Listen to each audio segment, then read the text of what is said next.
Capítulo 3. El pensionado. Dolorosa separación. Extraña enfermedad. Sonrisa visible de la reina del cielo. Tenía 8 años y medio cuando terminó Leonía su educación, entrando yo a reemplazarla en la abadía de las benedictinas. Me pusieron en una clase de niñas todas mayores que yo, una de ellas de 14 años. A pesar de ser poco inteligente, sabía imponerse a las pensionistas.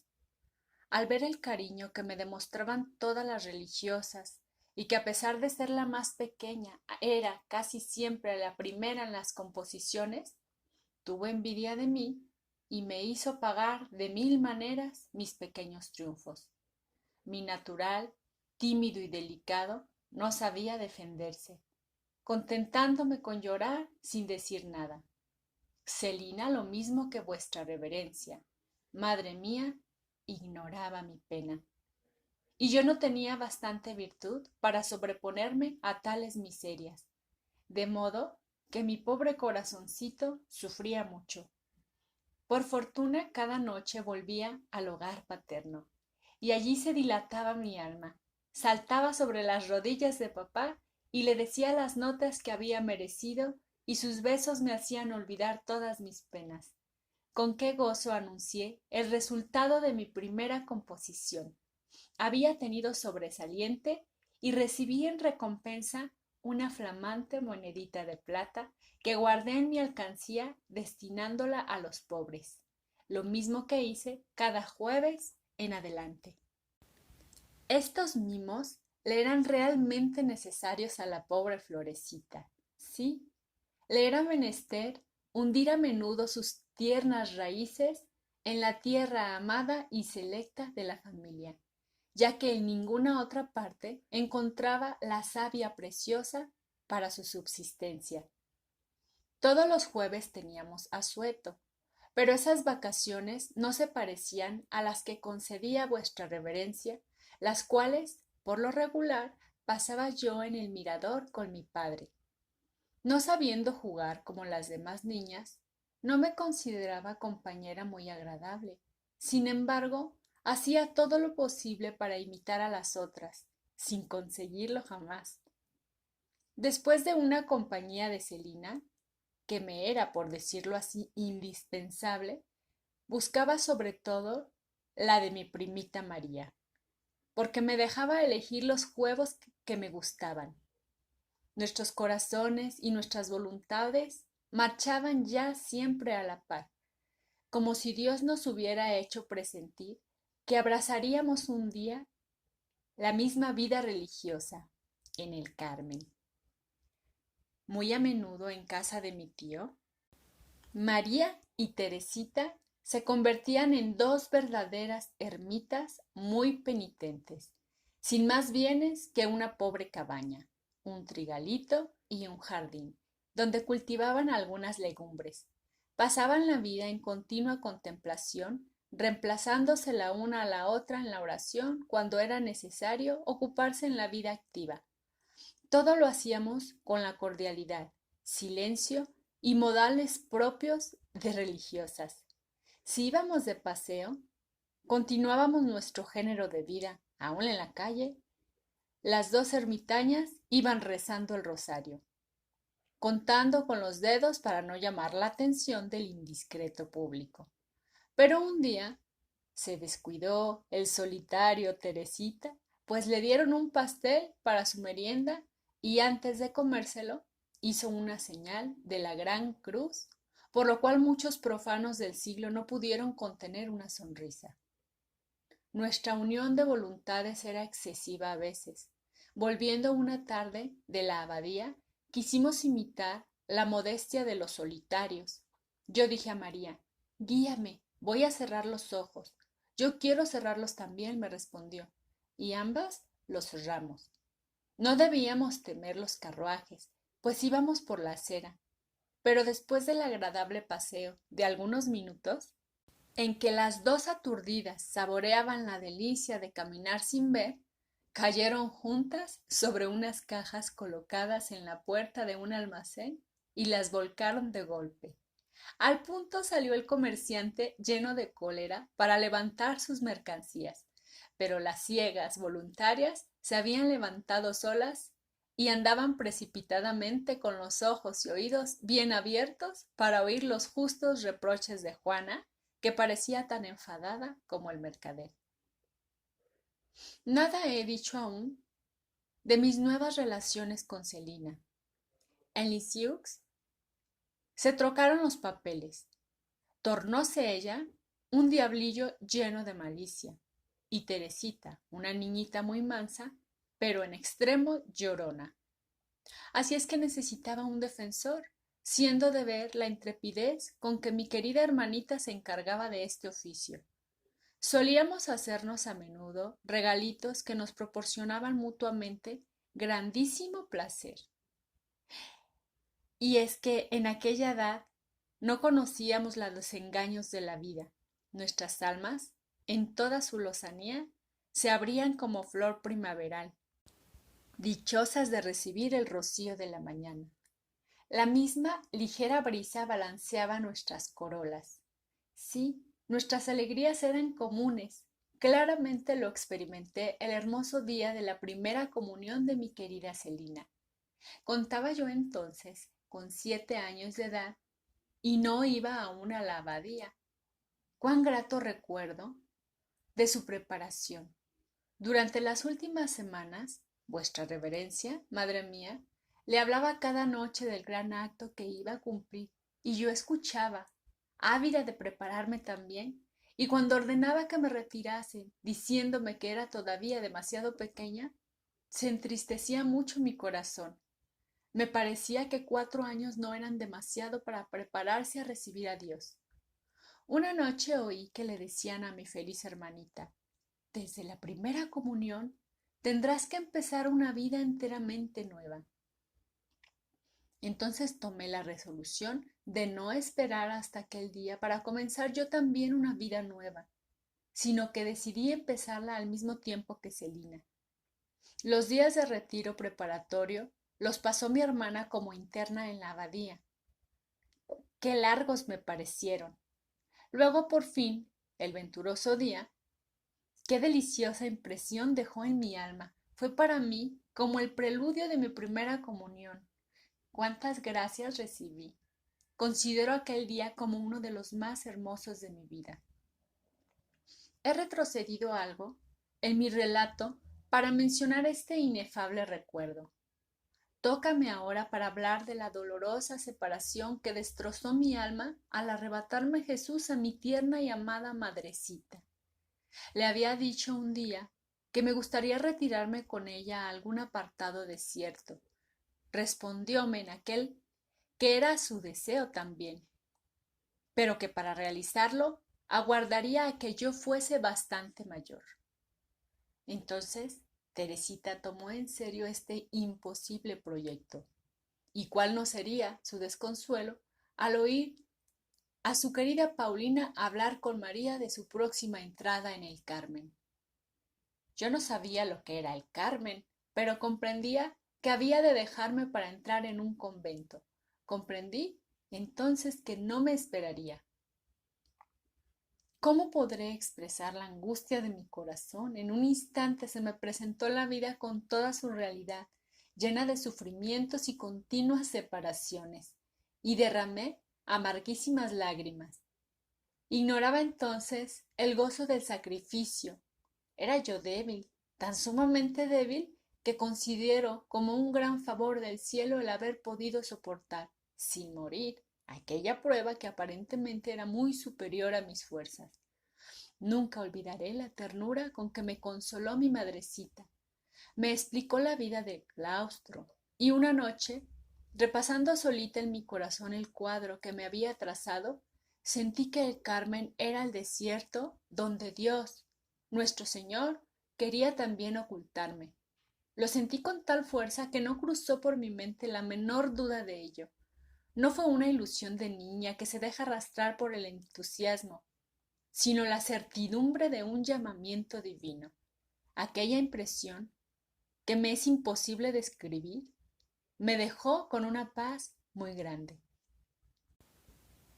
Al día siguiente, confié mis deseos a Paulina, y considerándolos ésta como voluntad del cielo, me prometió conducirme pronto al Carmen para ver a la madre priora a quien podría confiar mi secreto.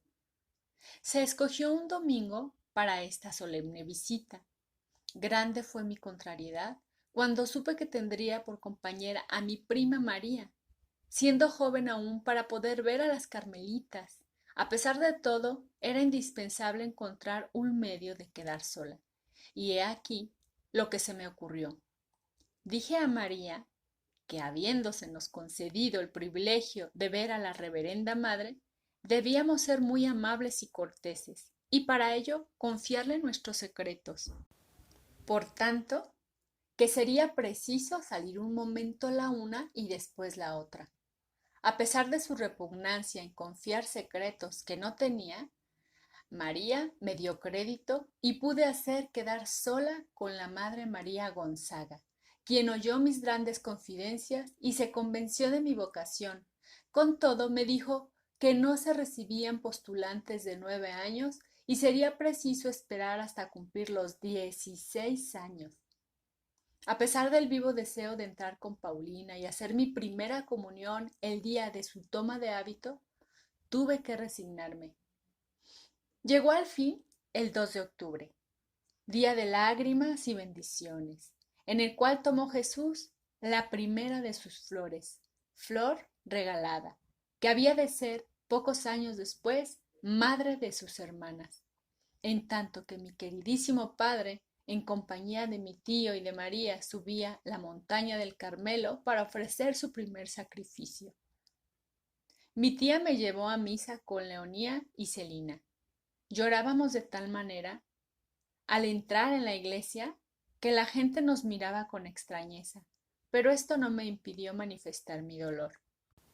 Me parecía imposible que el sol pudiera continuar luciendo sobre la tierra. Quizá encuentre vuestra reverencia, madrecita mía, que exagero un tanto mi pena. Comprendo que aquella ausencia no hubiera debido afligirme hasta tal extremo, pero debo confesar que distaba mucho mi alma de haber alcanzado su madurez, y había de salvar todavía muchos escollos antes de gustar los deliciosos frutos del total abandono y del perfecto amor.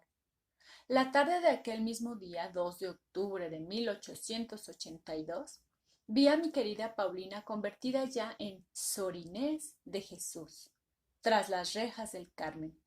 Cuánto sufrí en aquel locutorio. Ya que escribo la historia de mi alma, me parece que debo declararlo todo. Pues bien, confieso que no fueron nada los primeros sufrimientos de la separación comparados con los que siguieron. Yo que estaba acostumbrada a conversar tan íntimamente con mi madrecita, a duras penas conseguía verla a solas 2 o 3 minutos al finalizar en el locutorio la vista de la familia. Excuso decir que los pasaba derramando lágrimas y me iba con el corazón destrozado. No comprendía que hubiera ido sin que nos dedicara media hora a cada una, y que debía reservar la mayor parte del tiempo a mi padrecito y a María. No me hacía cargo de esto y me parecía en lo íntimo de mi corazón: he perdido a mi Paulina.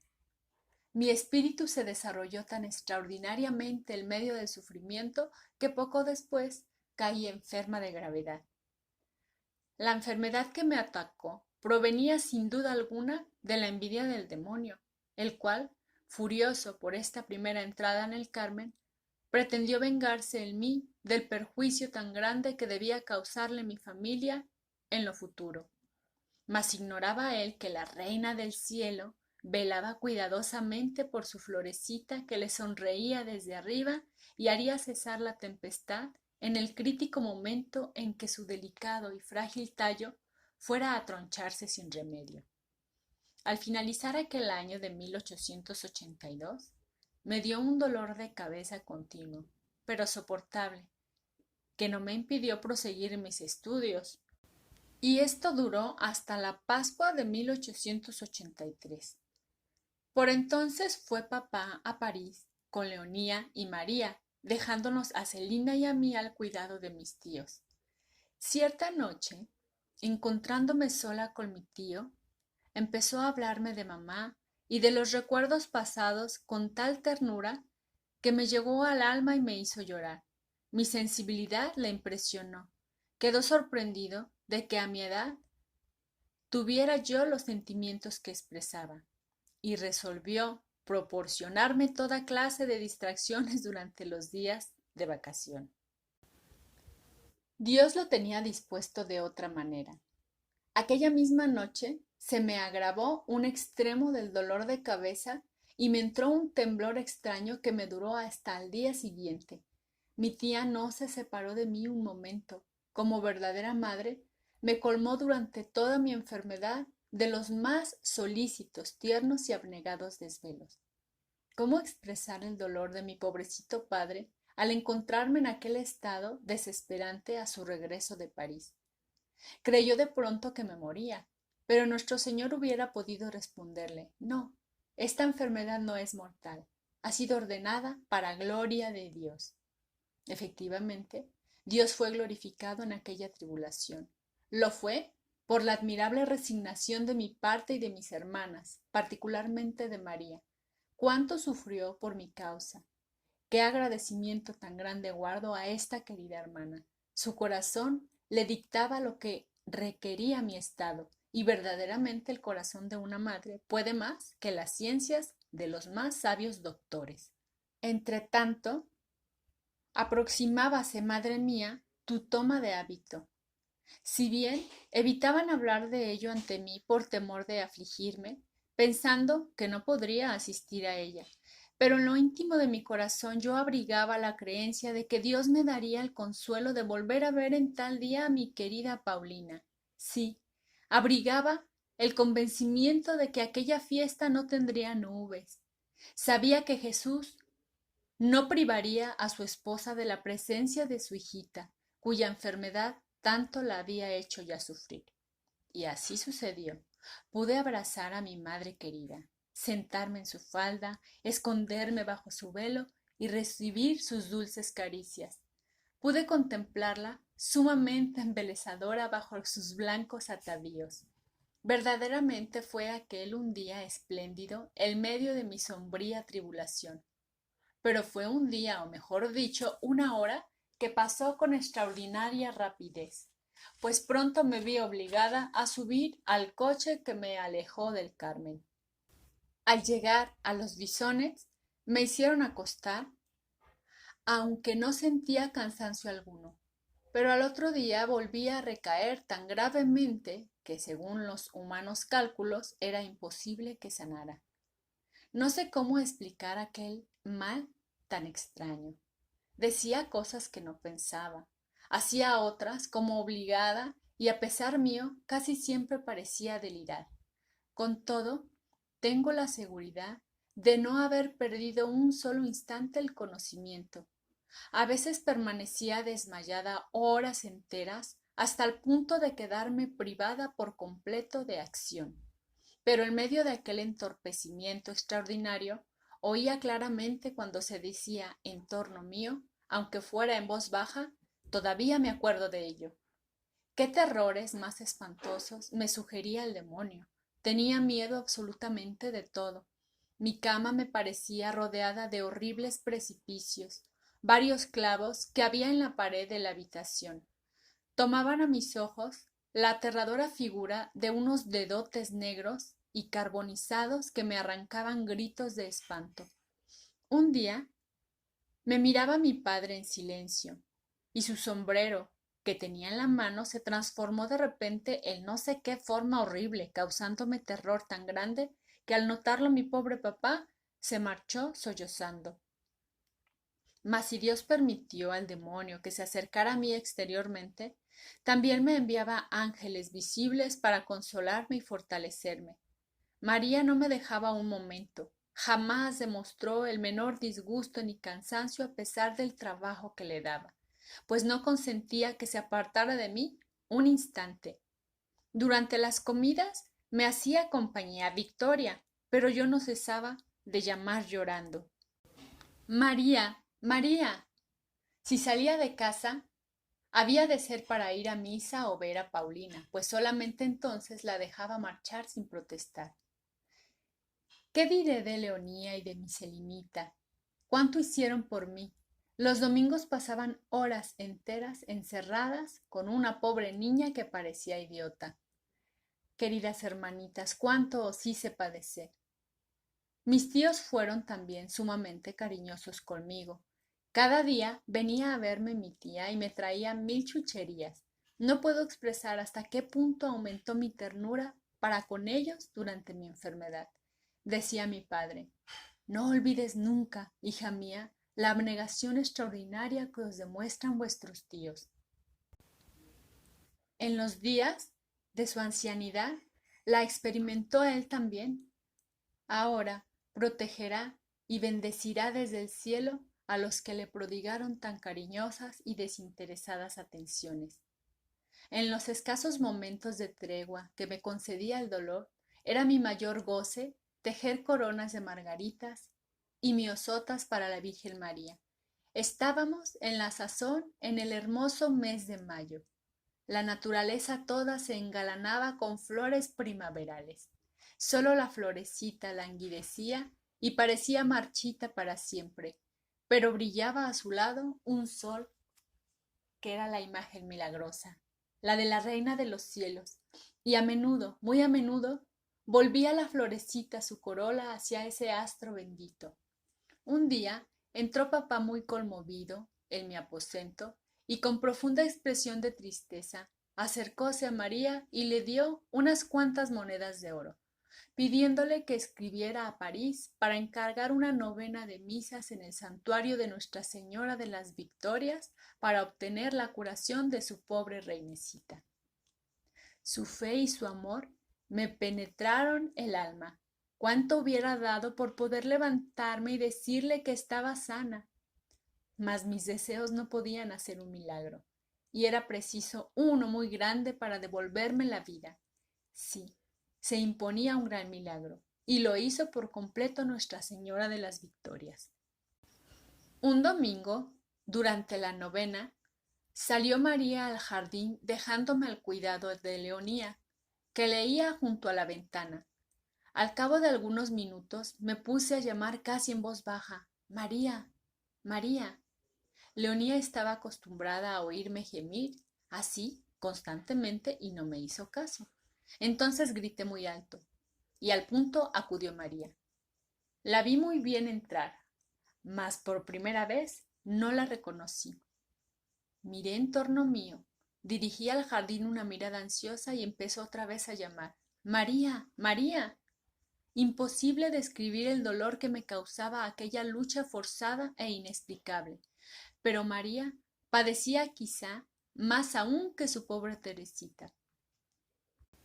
Al fin, tras inútiles esfuerzos para dárseme a conocer, volvióse a Leonía, le dijo algo calladito y desapareció, pálida y temblorosa.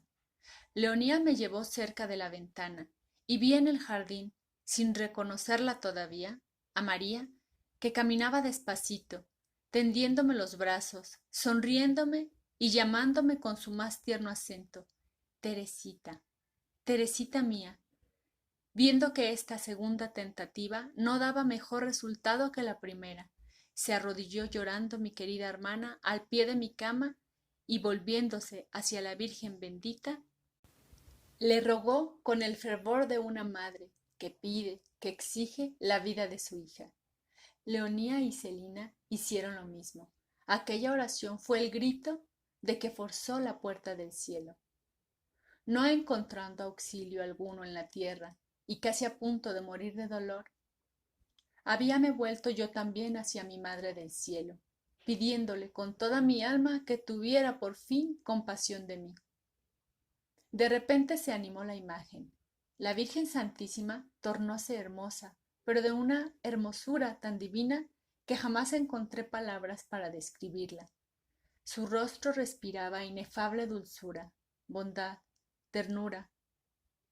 pero lo que me penetró hasta el fondo del alma fue su hechicera sonrisa. En aquel mismo instante se desvanecieron todas mis penas, y dos gruesas lágrimas brotaron de mis ojos, deslizándose silenciosamente. Eran lágrimas de purísimo gozo celestial. La Santísima Virgen se ha acercado a mí, me ha sonreído. ¡Qué feliz! Pensé yo, mas no lo diré a nadie, porque esto haría desvanecer mi felicidad. Volví luego la vista y sin ningún esfuerzo reconocí a mi querida María. Me miraba con amor. Parecía hondamente conmovida, como si sospechara el gran favor que acababa yo de recibir. Indudablemente que a ella y a su conmovedora plegaria debía yo la gracia incomparable de la sonrisa de la Santísima Virgen. Al ver mi mirada fija en la bendita imagen, dijo para sí: Teresita está curada. Sí, la florecita iba a renacer a la vida. Un rayo luminoso de su dulce sol la había recalentado y librado para siempre de su cruel enemigo. Pasó el sombrío invierno, cesaron las lluvias, y la flor de la Virgen se fortaleció de tal manera que 5 años después se abría lozana en la fértil montaña del Carmelo.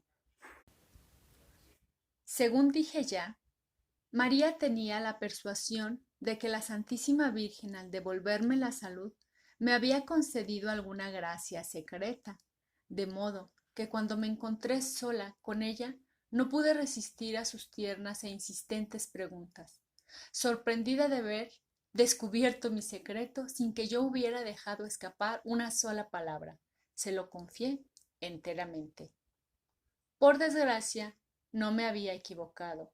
Iba a desaparecer mi felicidad, convirtiéndose en amargura. El recuerdo de aquel beneficio inefable constituyó para mí, durante 4 años, una verdadera congoja del alma. No había de recobrar mi dicha sino a los pies de Nuestra Señora de las Victorias en su bendito santuario. Allí me fue devuelta en toda su plenitud. Más adelante hablaré de esta segunda gracia. He aquí cómo se troncó en tristeza mi alegría. Después de haber oído María el relato ingenuo y sincero de mi gracia, me rogó que le diera permiso para referir todo en el Carmen. No podía negárselo. Mi primera visita a este bendito convento me llenó de alegría al ver a mi Paulina con el hábito de la Virgen Santísima. Qué deliciosos instantes fueron aquellos para las dos. Teníamos tantas cosas que contarnos. Habíamos sufrido tanto. Yo por mi parte apenas podía hablar. Tenía el corazón demasiado sensible. También estaba allí la buena Madre María de Gonzaga. De cuántas pruebas de afecto me colmó. Vi también a otras religiosas, quienes me interrogaron sobre el milagro de mi curación, preguntándome unas si la Santísima Virgen llevaba al niño Jesús, otras si los ángeles la acompañaban, etc. Me llenaron de turbación y pena tales preguntas. Una sola cosa podía responder. La Virgen Santísima me pareció muy hermosa. La vi adelantarse hacia mí y sonreírme. Comprendiendo que las carmelitas se imaginaban otra cosa muy diferente, me figuré haber mentido. Si hubiera guardado mi secreto, hubiera conservado también mi felicidad. Pero la Virgen María permitió este momento para bien de mi alma. De otra manera, tal vez se hubiera deslizado la vanidad en mi corazón, mientras que así la humillación vino a ser mi patrimonio. No podía mirarme sin experimentar un sentimiento de profundo horror. Dios mío, solo tú sabes lo que padecí.